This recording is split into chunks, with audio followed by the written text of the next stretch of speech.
This comes in from Denver, who says, my daughter has now been off school 3 times, each time for 10 days. No one got COVID, and in all cases, the child who tested positive had 0 symptoms, to the point that their parents of the kids wondered if they actually had it at all. I think they're the kind of issues that are haunting many of us right now as parents. This is all reference to the Children's Commissioner, who said that Britain needs to end bubbles and self-isolation from school as soon as possible, or risk trauma being inflicted on a generation of children. Rachel D'Souza has called for urgent action to help get kids back to normal. Her comments come amid a rise in the number of kids being forced to self-isolate for 10 days because a child in their bubble has tested positive for COVID-19. Some schools go even further and even tell kids to stay off who are outside of the bubble. Almost 250,000 are off school at the moment, even though 9,000 tested positive for the virus. Tim Loughton is Conservative MP, former Minister for Children and Families. Afternoon to you, Tim. What on earth is going on here? 250,000 kids not at school, Tim.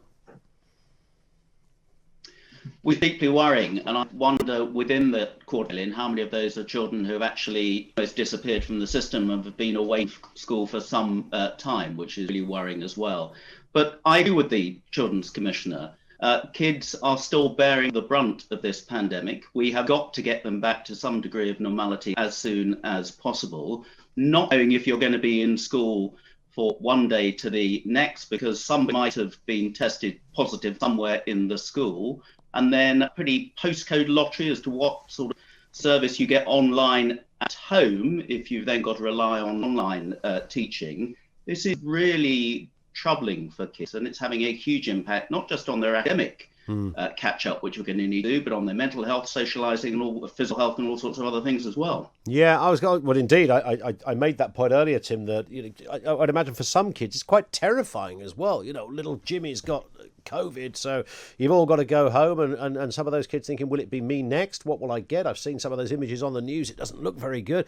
I mean, this is a very distressing period of children's educational career. I mean, they've just had a year off and now they're back, and even now it's sort of the okey cokey style education.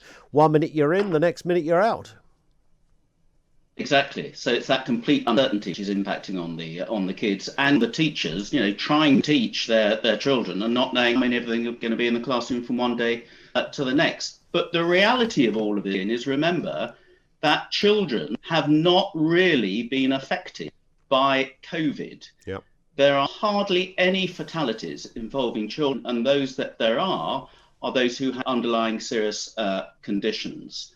But the impact on children has been absolutely minimal. So I just think, and I understand what schools are doing. Schools have had a hugely problematic time over the last year, but I think they are being overly risk averse. Some schools are doing it really well. Some schools are managing to divide up kids so it only impacts on a very few kids. Somebody does test positive. But look, let's just get back to normality for these kids, because the impact on them is going to last 4 years at the most important developmental time in their lives. Yeah, I mean, I've got loads of texts coming in, Tim, like this, for example. This comes from Terry. We were given 20 minutes notice that the whole of year 5 was to self-isolate for 10 days. I know schools are not babysitting services, but parents were left in creek. You can understand how many parents up and down the country would feel like that.